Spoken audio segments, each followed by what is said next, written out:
இன்றைய விவாதத்தை திருச்சி வேலுசாமியிடமிருந்து நகர்த்த இருக்கிறேன். திருச்சி வேலுசாமி சார் வணக்கம்.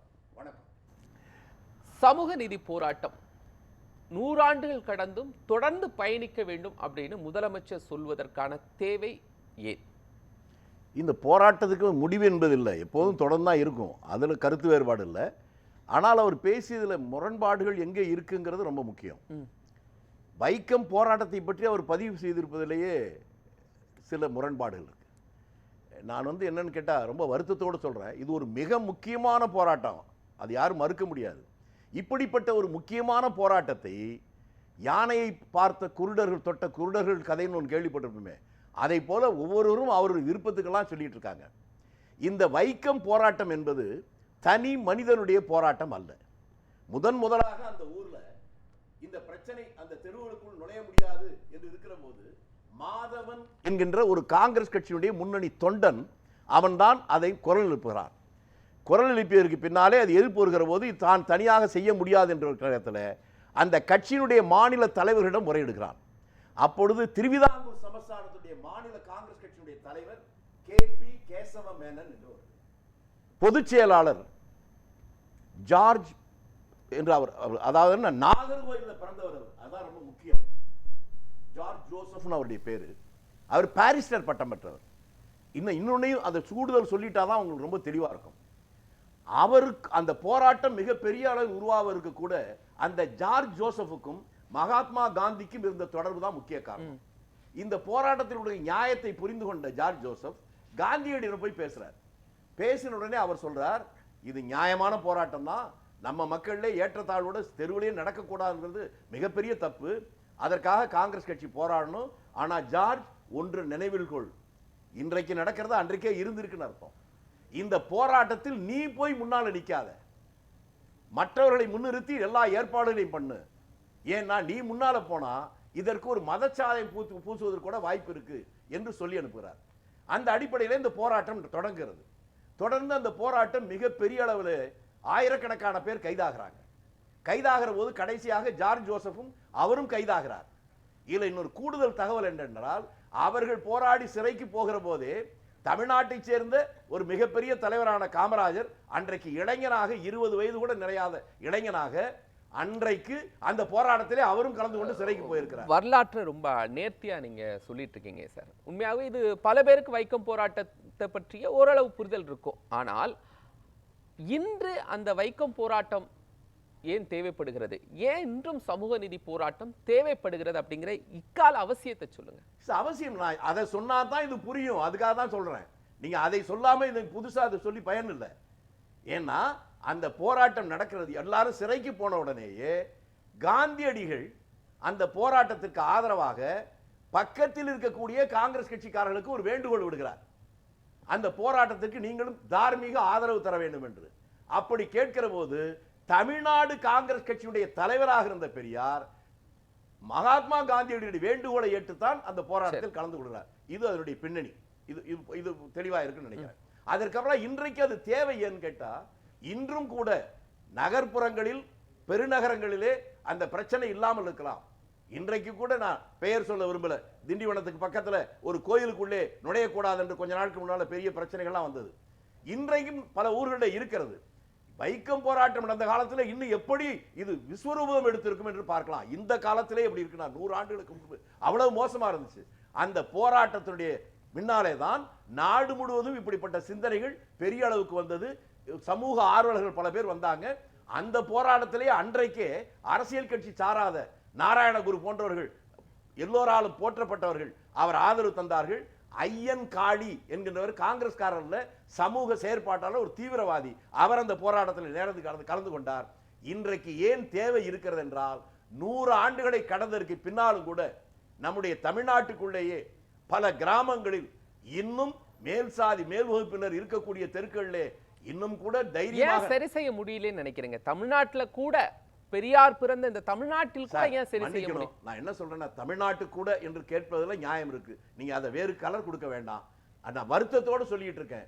அதை நீக்குகின்ற அந்த போராட்டத்திற்கு நாம் அனைவரும் சேர்ந்து சம உரிமை வேண்டும் என்பதற்காகத்தான் இது முதலாக இந்தியாவில் பெரிய அளவுக்கு அந்த போராட்டம் வந்ததே மகாத்மா காந்தியுடைய ஆலயனுடைய போராட்டம் தான். அந்த போராட்டம் வருவதற்கான காரணம் இன்னும் ரொம்ப ஆச்சரியமானது.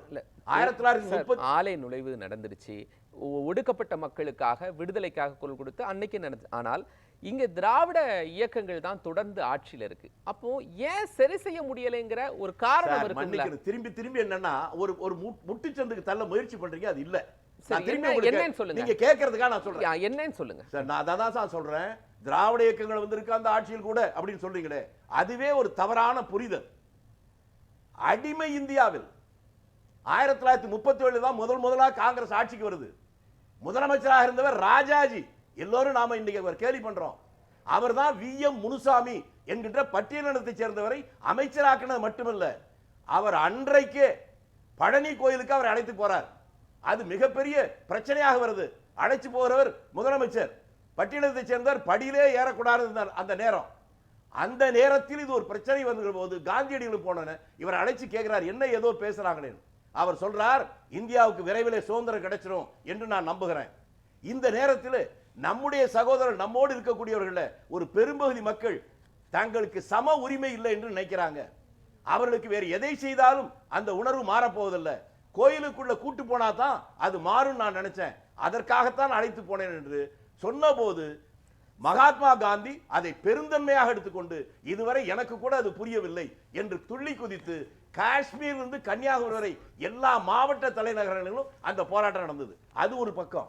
அதற்கு பின்னாலே சுதந்திர இந்தியாவில் இன்னைக்கு இவ்வளவு சொல்றீங்களே, இன்னைக்கு உள்ளதுதான் சார். நான் தயவு செஞ்சு சொல்றேன், நீங்க நினைக்கிறத நான் சொல்லணும்னு எதிர்பார்க்காதீங்க. வரலாற்றுல ஒரு பெரிய உண்மையை சொல்லிட்டு இருக்கிற போது நம்ம சினிமா கதையை பேச நம்ம எப்படி நகர்த்தலாம்னு சொல்லுங்க. இன்னைக்கு எப்படி நகர்த்தலாம் ஐடியா சொல்லுங்க. நீங்க கேட்ட கேள்விக்கு தான் நான் சொல்றேன், அதை புரிஞ்சுக்க. முதல்ல 54 முதலமைச்சராக வருகிற போது தலைவர் காமராஜ் இந்து அறநிலையத்துறை அமைச்சராக ஒரு பட்டியலினத்தை சேர்ந்த பரமேஸ்வரனை கொண்டு வர்றார். நீங்க சொல்றீங்களே, இந்த 50 ஆண்டுகள்ல இந்து அறநிலையத்துறை அமைச்சரா ஒரு பட்டியலினத்தை சொல்லுங்க. ஏன் கொண்டு வர முடியல? அதை நீங்க அவங்க கிட்ட கேட்கணும். நீங்க முதல்ல சொன்னீங்கல்ல, அதை அப்படி சொல்லக்கூடாதுங்கிறதுக்காக தான் இந்த விளக்கம் சொல்ல வேண்டியது. பட்டியலினத்தை சேர்ந்தவரை இந்து அறநிலையத்துறை பிரைம் மினிஸ்டரா வந்தா கூட யாரும் இருக்க மாட்டாங்க. அறநிலையத்துறை எந்த சிதம்பரம் கோயில்ல நந்தன் வந்தான் கோயிலிலே நந்தி வரைத்தது வாசலில் சொன்னாங்களோ, அங்கே அறநிலையத்துறை அமைச்சராக போகிற போது அங்க இருக்கிற சாஸ்திரிகளும் பட்டர்களும் இவருக்கு பரிவட்டம் சூட்டி உள்ளே கூட்டு போக வேண்டிய நிர்பந்தத்தை உருவாக்கினார். அவர் வாயில பேசல, செயல்படுத்தி தான் காட்டினார். அதற்கு பின்னாலே அப்படிப்பட்ட ஒரு நிலைமை தமிழ்நாட்டிலும் வரவில்லை என்பது கசப்பான ஒரு உண்மைதான். இவ்வளவு மாற்றங்களுக்கு பின்னாலும் கூட. ஏனென்றால் இந்த தீண்டமை என்பது எங்கே இருக்குன்னா கோயில்ல தான் முதல்ல. மற்ற எல்லா இடத்திலும் இருப்பதை விட கோயில் அதிகம். அங்கேயே அந்த புரட்சியை 54 உருவாக்கியும் கூட இவ்வளவு ஆண்டுகள் கழித்தும் அது வரவில்லை. அதை நாம ஒத்துக்கிட்டு தான் ஆகணும். இதை நீக்குவதற்கு ஒரு தனிப்பட்ட கட்சி என்று நான் சொல்ல மாட்டேன். தமிழ்நாட்டில் இருக்கக்கூடிய அரசியல் கட்சிகள் அனைத்தும் சேர்ந்து எப்படி சட்டமன்றத்தில் ஒரு டங்ஸ்டன் நிலை அந்த சுரங்கத்திற்காக எல்லா கட்சிகளும் ஒன்று சேர்ந்து தீர்மானம் போட்டார்களோ, அது ஒரு நல்ல அறிகுறி. அதை போலவே இந்த தமிழ்நாட்டில் தீண்டாமைக்கு எதிராக நம்முடைய சகோதரர்களை சமமாக பாவிக்காமல் அவரை ஒதுக்கி தருகின்ற இந்த நிலை மாற்றுவதற்கு எல்லோரும் சேர்ந்து போராட வேண்டிய கட்டாயம் இன்றைக்கும் இருக்கிறது. அப்படியான போராட்டங்கள் எல்லோரும் சேர்ந்து செய்யக்கூடிய போராட்டங்கள் கட்டமைக்கப்படலையா? ஏன்னா இதுவரைக்கும் சமூக நீதி பேசிட்டு இருக்கிறோம், பகுத்தறிவை கொண்டு சென்று கொண்டிருக்கிறோம்.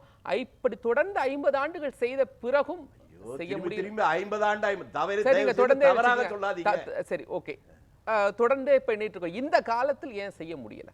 அதைத்தாங்க நான் சொல்றேன். 54 தலைவர் காமராஜ் ஒரு பட்டியலத்தை சேர்ந்தவரை இந்த அறநிலையத்துறை அமைச்சராக போட்டார்ல, அந்த புரட்சியை இந்த மாற்றம் வந்ததற்கு பின்னாலே இன்றைக்கு கூட நம்மால் செய்ய முடியவில்லை என்கின்ற கசப்பான உண்மையை நாம் ஏற்றுக்கொண்டால்தான் இதற்கு அடுத்த விடைக்கு நம்ம போக முடியும். இன்னைக்கு ஒரு கிராமத்துல ஒரு பட்டியலின சமூகத்தில் உள்ளவங்க கவுன்சிலராகவோ ஊராட்சி மன்ற தலைவராகவோ பதவியேற்பதிலையும் கொடியேற்றுவதிலையும் சிக்கல் இருக்குல்ல. அப்போ நம்ம இந்த ஒடுக்குமுறையில இருந்து எத்தனை சதவீதம் மேல எழுந்திருக்கிறோம்னு நினைக்கிறீங்க? அதான் இப்ப சரியான இடத்துக்கு வந்திருக்கீங்க.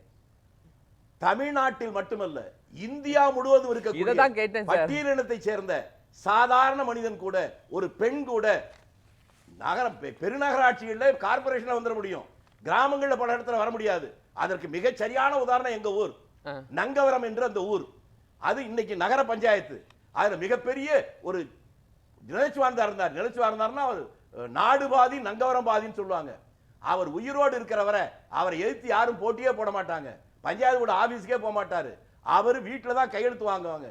அப்படிப்பட்ட அந்த ஊரில் இன்றைக்கு அந்த பஞ்சாயத்து தலைவியாக இருப்பது ஒரு பெண்.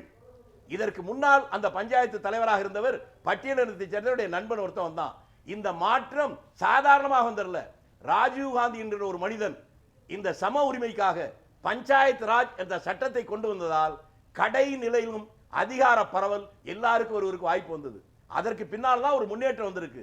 அதை இன்னும் விரிவுபடுத்த வேண்டிய இடத்துல நாம்